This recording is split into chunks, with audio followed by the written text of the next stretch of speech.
On behalf of the Ramaz Rams and the SAR Sting varsity and junior varsity, I welcome you to tonight's hockey doubleheader to benefit the Alan T. Brown Foundation to cure paralysis. We would like to thank the administration, physical education director, staff, students of Ramaz and SAR for their efforts in making this evening a success. My name is Jamie Lassner, a 1982 graduate of Ramaz, a former Ramaz goaltender, and most importantly, a coach of one of the greatest teams I've ever coached in my 25 years of on and off coaching when my wife lets me. This past summer, my family and I, and other members of the Ramaz family, competed in a triathlon in which Alan Brown returned to the very ocean that injured him 24 plus years ago to do the swimming leg of his triathlon team. For those of us who were there, it was one of the most incredible sports moments we have ever witnessed. Alan's mantra is never say never. He and the foundation that bears his name are at the forefront of aiding people living with motor disabilities and paralysis. Unfortunately, over the years and in recent years, the Ramaz and SAR families have seen firsthand what paralysis can do to one of their own. A brief story about a recent event. 4 weeks ago, a gentleman and his son walked into our shul here on the Upper East Side for a weekday evening service, looking extremely distraught. A bunch of us approached them, and they informed us that their wife and mother suffered a severe spinal cord injury and that they have nowhere to turn. We told them that there is a foundation that can help. The following day, Fran Brown, Alan's mother and co-founder and president of the Alan T. Brown Foundation, was at their bedside to give them strength and to show them by word and by deed that they are here to help and guide them toward the light at the end of this very dark tunnel. It gives me great pleasure to call upon my friend, Mrs. Fran Brown.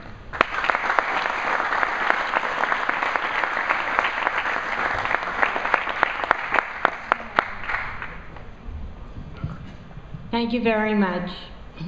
I would like to thank Jamie Lassner and Abby Bloom for chairing this event for so many years and making the Alan T. Brown Foundation the recipient of the funds that are raised in conjunction with this program, this very, very important awareness program. 18 years ago, at the age of 16, Michelle Daly suffered a spinal cord injury in an automobile accident in New Jersey. The Alan T. Brown Foundation was contacted immediately by a mutual friend, and my husband Benji and I went to Lenox Hill Hospital to the ICU unit and spent a lot of time with Michelle and her family at this very, very traumatic time in their lives, offering support and compassion. Following a year of rehab and tutoring, Michelle returned to her high school and graduated with her senior class. After taking a semester off to learn how to drive, she returned to get her undergraduate degree at Ramapo College. 4 years later, she obtained her first master's degree at Rutgers University and recently her second master's degree at Ramapo College. Michelle is currently the Director of Development Education at Ramapo College. Throughout the years, the foundation has been a true friend to Michelle. Recently, Michelle told me that she didn't think that she would be as successful as she is today if it weren't for the Alan T. Brown Foundation. Michelle, I really disagree with you. Michelle is very accomplished, polished, and after her life was turned upside down, she decided to do something positive with it. Michelle has made a difference in so many lives. It is now my distinct pleasure to introduce Michelle Daly, my friend, a friend of the Alan T. Brown Foundation, and an outstanding and wonderful member of the Alan T. Brown Foundation's Peer Mentoring and Outreach Program. Thank you. Michelle Daly.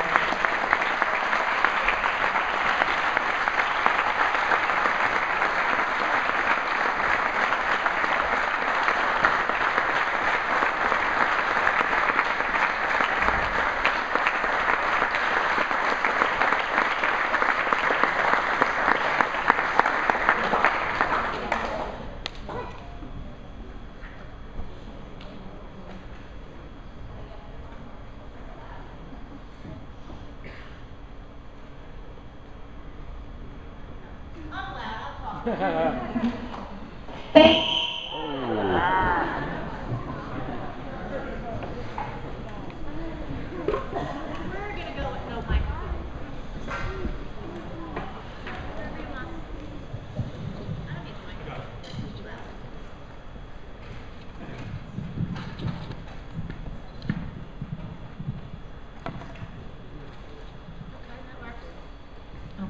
much better, thank you. Thank you, Mrs. Brown. She asked me to come here today to tell you a little bit about myself and how my entire life changed in the blink of an eye. When I was 16, as Mrs. Brown said, I thought I was invincible. What? Oh. When I was 16, I thought I was invincible, that nothing bad would ever happen to me, and that everything my parents told me was clearly not the truth. So, I did like most people my age did at the time. I went to my friend's house to hang out and party. We weren't old enough to drive. I was only 16. Our parents would never know, and it'd be fun, so why not? So that's what we did. I went to my girlfriend's house, we hung out for a while, and then we met up with a group of friends that she knew. I was not acquainted with these people, but I didn't think it would be a problem, so I went out with my friends. I knew I shouldn't do it, but again, I chose to make that decision, and I did it anyway. Wanted to have fun, and although I did have fun that night, I am here to tell you it was not worth it at all. The pain and suffering that myself and my family went through wasn't worth the foolish decisions that I chose to make that night. If it wasn't for the love and support of my family and my friends, especially the Browns and the Alan T. Brown Foundation, I would not be here today. And despite the friends that I had at the time and who I thought I'd be with forever, they are not here tonight. Life went on, everyone grew up, the people we thought we'd be friends with went on with their lives, and that's just what happens out there in the world. People we think are our best friends that we make decisions with will be there. My focus changed in life. And now as Mrs. Brown said, I'm the Director of Disability Education, and I educate adults, students of all ages, every day on environmental science. And many of the people that I work with have come to our facility because they too made a decision in life that left them disabled. They too would tell you that it's not worth the risk at all. No one ever thinks about the repercussions of what we do until it's a little bit too late. We all have hindsight is 50-50, I believe is what they say, and that unfortunately is the truth. So as you guys listen to my story and you wonder what you could possibly have in common with me, know that I never thought this would happen to me. Unfortunately, it did, and I've grown to be the person I am today because of it.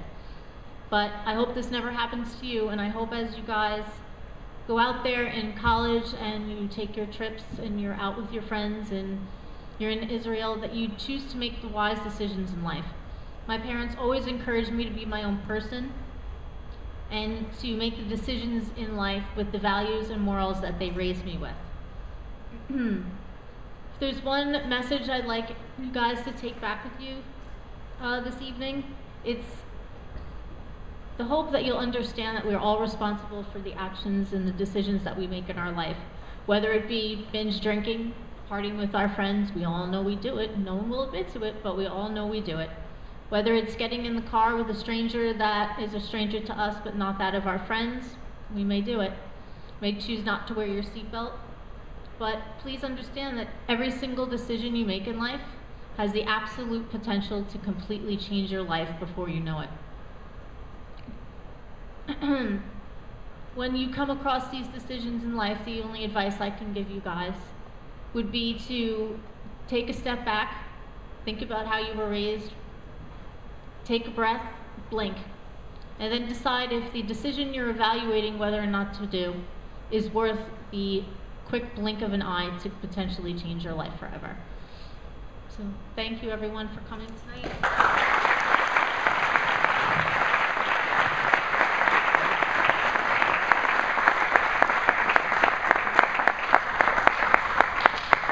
Thank you, Michelle.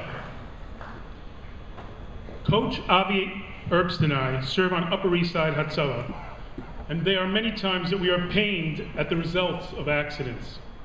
We are completely distraught when the very accident is as a result of unnecessary behavior. Accidents happen, but don't do things that increase the probability of them. Among the many don'ts that we have all learned, there are several that stand out. Don't drink, don't do drugs, don't text and drive, don't attempt ridiculous stunts, don't horse around. Those are the big ones. Interestingly enough, there are several recent studies that show that people have been severely injured while testing. Yup, just texting. And walking into subway tracks and into the way of traffic. So think before you act.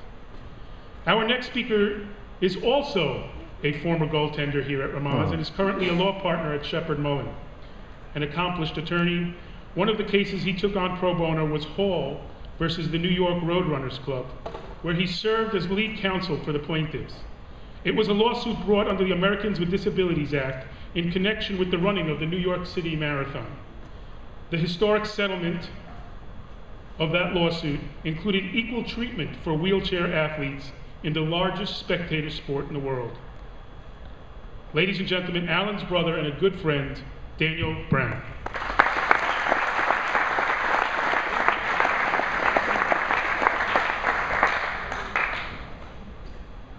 So obviously it's going to be hard to follow that. So first of all, thank you guys so much for coming here.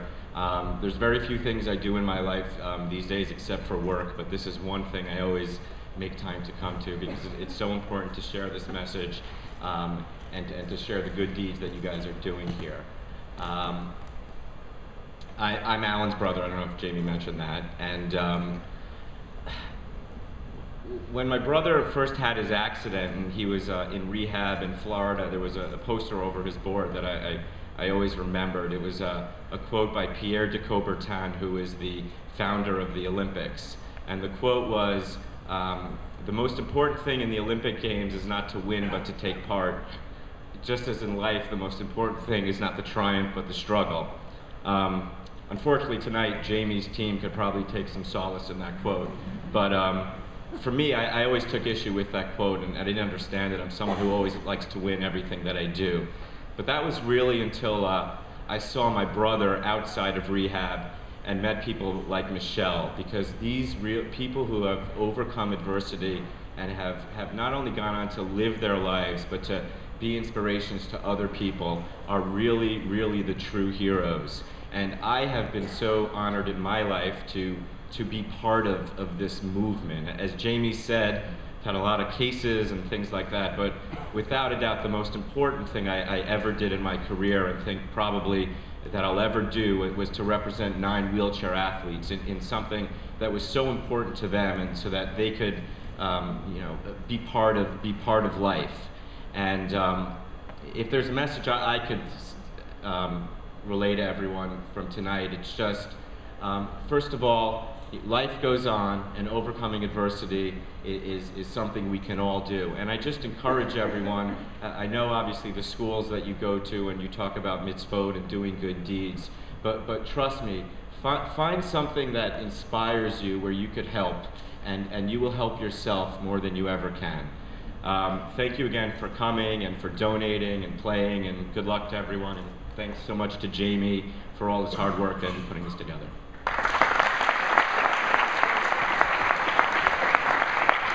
Okay, if we can have the coaching staff of the SAR Sting and the Ramaz Rams so we can do the raffle drawing, and the Falkensteins can read the autographs because I went to Ramaz.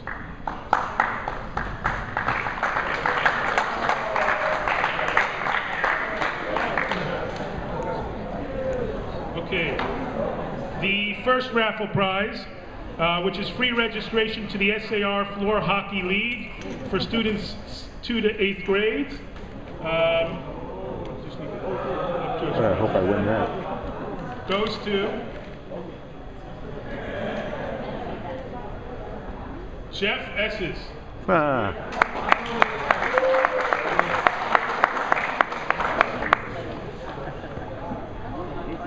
He's here, he's here.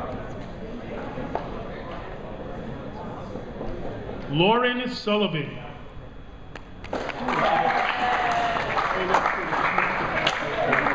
The first autograph puck, Mr. Anisimov, goes to Mr. Noah Falkenstein, recently engaged. Mazel tov.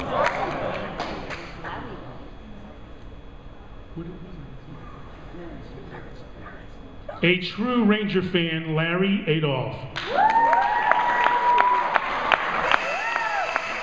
Ruben, would you like to pick it up for him since you're a Ranger fan? An autograph puck, Rangers.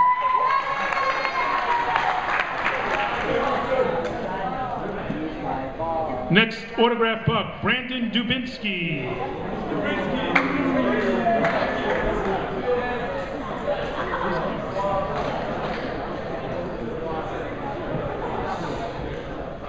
Devere Ofer.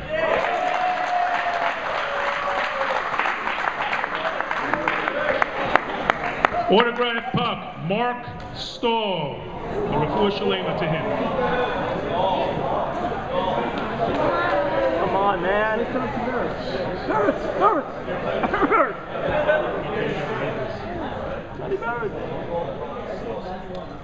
Gabe Safdie.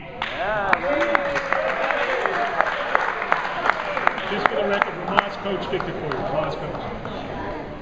Sean Avery.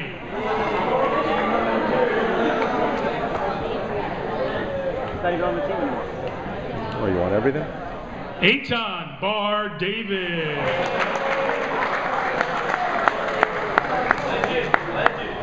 And the winner of the Mark Messier puck, captain of the Stanley Cup team, Mr. Barretts.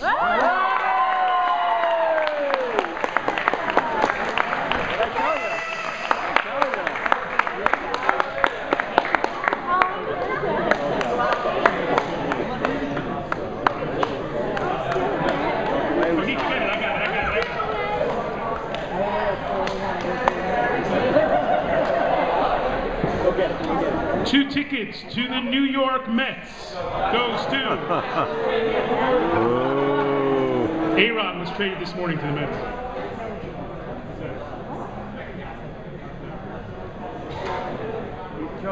Ariel Broom.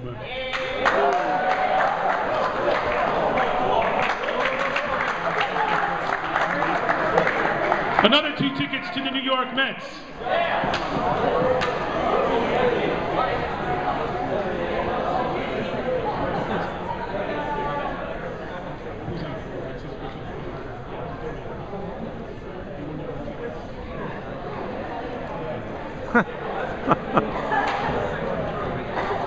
Jake Goldstein. What a fix.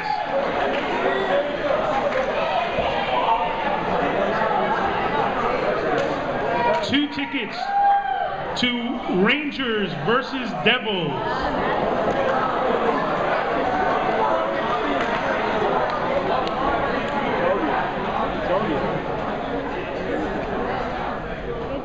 Leonard Silverman. Come on, Ben, come on. Let's go. Big family. Whoa! Ben, that was my wife. Like a true Ranger fan, taking out an Islander fan. Love it. Okay? Go get this. 2 tickets to a net game, net basketball game. Go over.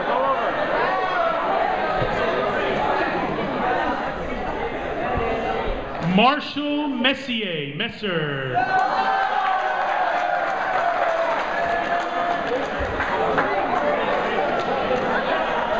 SAR is cleaning up. Wow. Well, they're not going to do it next game. 2 tickets to a Yankee game goes to.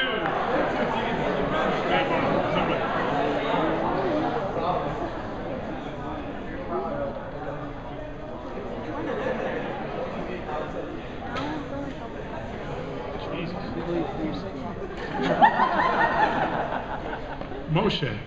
Isaac Haberman. I seriously give up.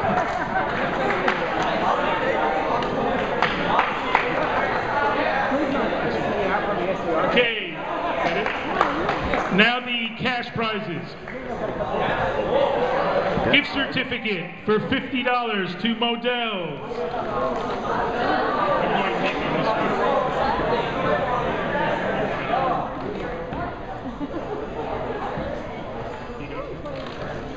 How is that possible? David Landis. Ridiculous. Daniel. Gift certificate for $50 to Macy's. Oh, lovely. Thank you.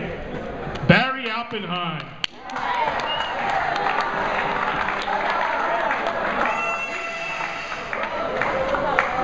$50 gift certificate to Amazon.com.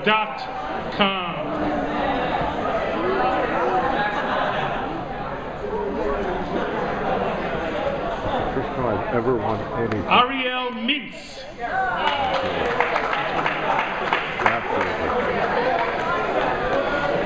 Absolutely. $50 gifts, $25 gift certificate to Old Navy.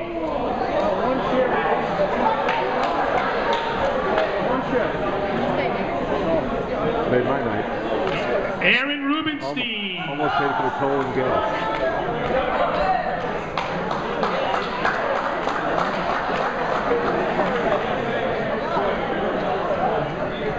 $25 gift certificate to The Gap. I have this on YouTube along with the game.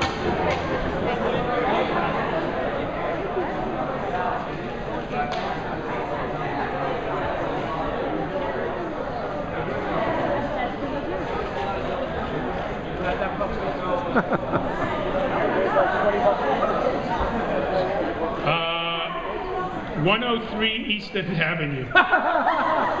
Susie, Julie, raffle 1609. Okay, decipher it. That's who won the $25. We have her email address in Chicken Scratch. Two $50 gift certificates to Nike. Wow, two of them? Why not do one at a time? Right? A lot of blank ones. Julie Goldstein. Marla Glenn.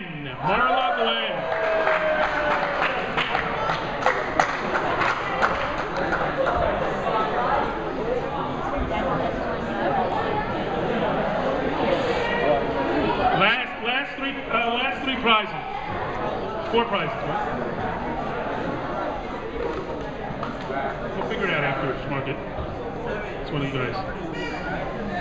The top 6 scorers of SAR, free tuition to Ramaz. No. Nike store, $50 gift certificate. You got to fill in the certificates. Here we go. Should call it the numbers. Okay. Robin Roth or Roth? Roth. Robin Roth. Robin Roth.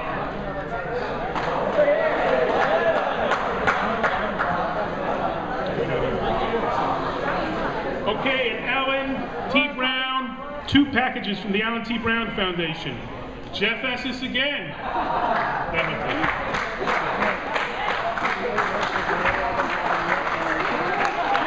And the last prize. Jeff.